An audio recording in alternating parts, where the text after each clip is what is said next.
For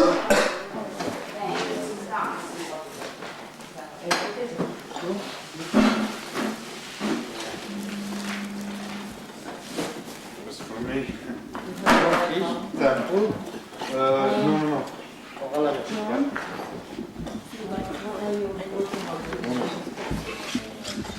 Okay. Video diary for whatever date, I don't remember. Thursday it was. It was Thursday. The 6th, no, the 5th. The 5th, yeah. Thursday the 5th, this is what we have done in the northwestern corner of the building. We have come to the floor, onto the floor that is a gray floor, so-called dirty floor, same as the one on this side of the little wall. The gray floor is a same floor basically, even though this wall is sitting in the middle of it. And this gray wall here and somewhere in the middle covers 1/3 of the floor space. And then we have a big brick-like separation that I'm not sure yet if it is in situ or secondary. I think it's in situ. And then we have two large cuts, both of which were storage bins most likely. And they were about the same size and same shape.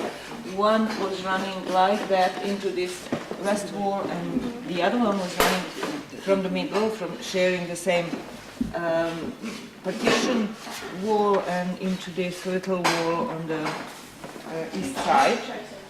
This bin was very badly damaged by a later cut. And this bin, we don't know yet. It seems that it was much less damaged and that it has still some floor surface, original floor surface on it. Another interesting development in this part of the house is that we have found out that a little wall, feature 623, which is this upper portion of it is a late wall. It doesn't go with this phase, but with the previous phase in the house, phase 3.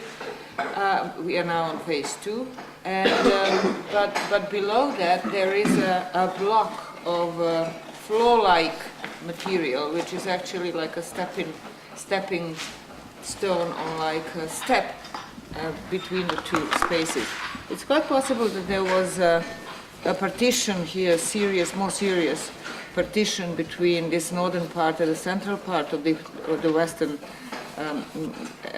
part of the house before, and that this was a passage area. We know that it's just covering this space from here to there and not entire space, because we can see that later on it was packed with adding the orange bricks and putting this mortar, brownish clay mortar on top of it. So it was just packed around and on top of this step.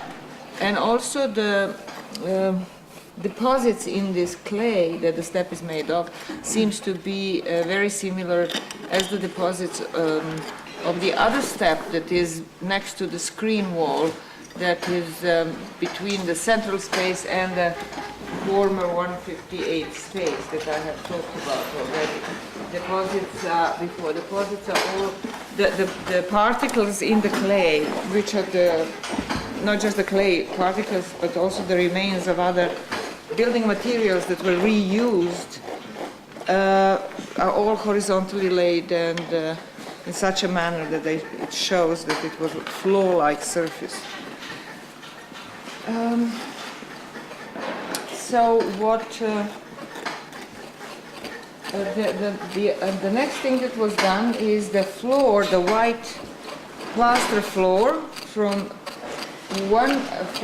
phase 2, which was on top of this packing right here, has been removed, and it shows that the part of that floor was this surface that is part of the bin, feature 781. And I'm not sure if this surface is just covering or sealing the bin, the remains of the bin which are underneath and which go with this floor, which is also below the floor and the packing that I'm standing on. and would be the same then as this bin. This bin also was sealed to some extent. Or it could be that this continuation of the floor is actually the bottom of the bin. We'll see that soon. The packing under the floor in this area is quite interesting.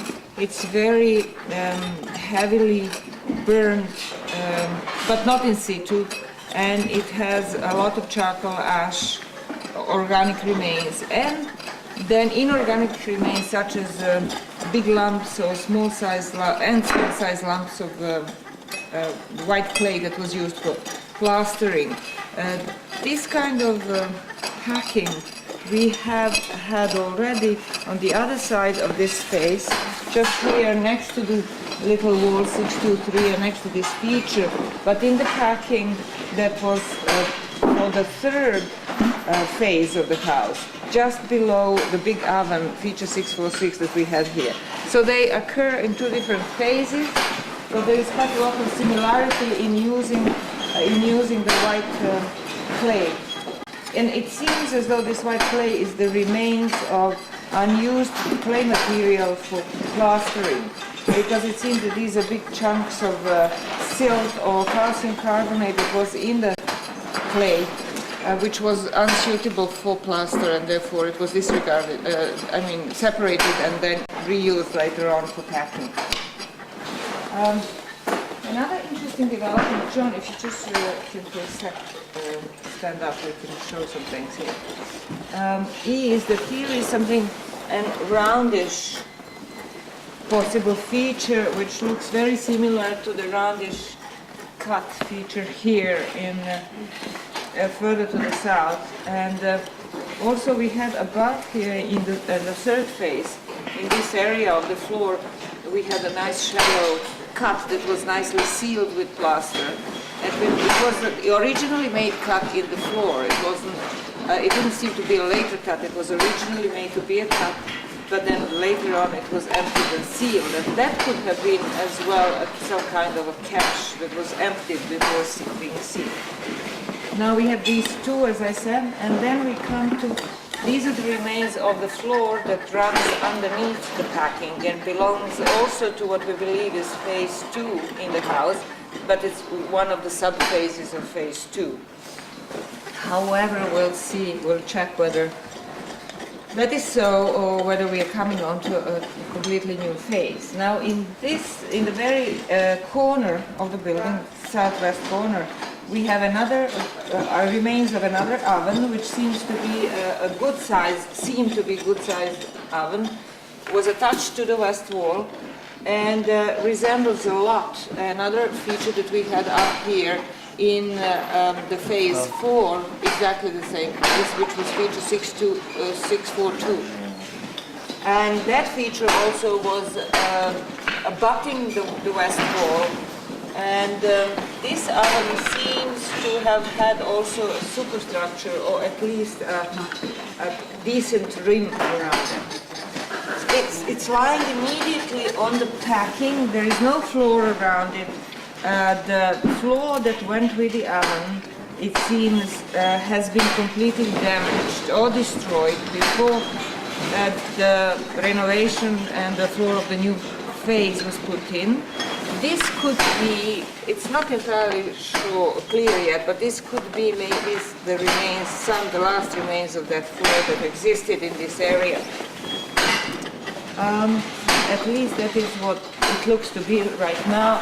So these floors that we see here that we are going to come on to nicely connected to the wall plaster still. So this wall, feature 635, is still is still part of that whole phase. And then going to the east on the same platform, we have maybe another cut of a small size like this one, which we will test today. And then we have removed in this section of the platform a very thick layer of packing. We could see that in the post-retrieval cut, the pit 614, which is now dusty and we can't see very well, but we could see that the packing in this level as well as in the following levels down is considerably changes from a very thin packing here on the edge of the platform to a very thick packing here in the central part of the platform. And that's partially maybe because the platforms were dipping down in the central part, and they needed more clay to make it even, and maybe because they wanted just to elevate them and make them higher, and that's how they had to do it.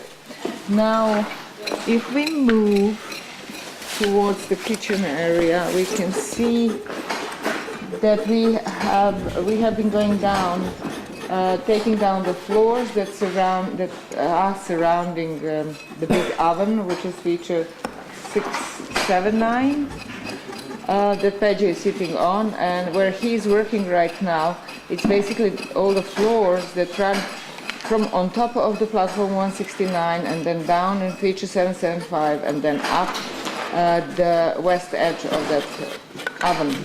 So we are removing those floors. We have removed already 3 floors that are very heavily burned and covered with remains of the materials that come from inside of the oven, which are ash and charcoal and other things which were used as packing also for the floors that were put in that area. So those floors right where he's working are very black and very dirty, and then coming towards the north in the same feature, the floors are slightly cleaner, but still it's scorched a little bit. And with some of the rake out from the oven. Now we are also trying to define a little better the relationship between feature 778, which is this another oven that it goes deeper down, and the oven that I have just talked about, and this whole mess here in the middle, which seem to be remains of yet another hearth or oven that are either earlier and connected with our feature 613, or are just scorched soil under feature 613, which was quite higher up actually in our phase 4 and possibly 5. And we are also trying to define the situation in the very eastern corner of east-north corner of the kitchen itself, following its edge, which is this roundish edge, and removing the remains of the packings that could be from the earlier phase, but we're not sure about that. That area was very damaged, and we need to do something on it, so we're removing it. The only problem with removing it is that we are here making an artificial cut to some extent, which we shouldn't basically. We have to talk about it. Between the platform surface or the floor under platform 167 and this part of the kitchen. So, yeah, so we'll see what develops there. We also have discovered just recently that this edge of platform 170, instead of having a lip of some sort, as we can see on its southern side, doesn't have any lip, but it's actually going down under these floors, the floors of the phase 1. So for now, it seems that these are the later floors of phase 1, and that the surface of this platform is the earlier floor of. If I can interrupt, this lip is actually part of this one that goes with, I think, this floor is actually part of our phase 1. It's right at the end of our phase 1. This is floor 7 of feature 170, which is still should be phase 1.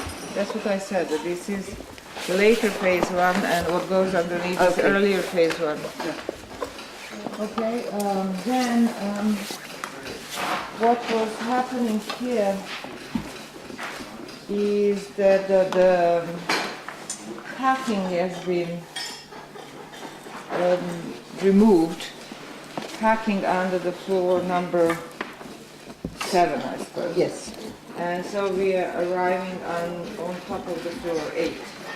And this should be this should be our phase 1, most definitely, on that platform. And also phase 1. Right. And so we are here in this whole area, northeast area of the house, and the eastern part of the house, arriving onto phase 1 as well as in the middle, whereas in the other parts we are still high up. So there is a big chase going on here. All right, so that's as much as I remember about our day, July 5th, 2001. Thank you. Thank you, Jason.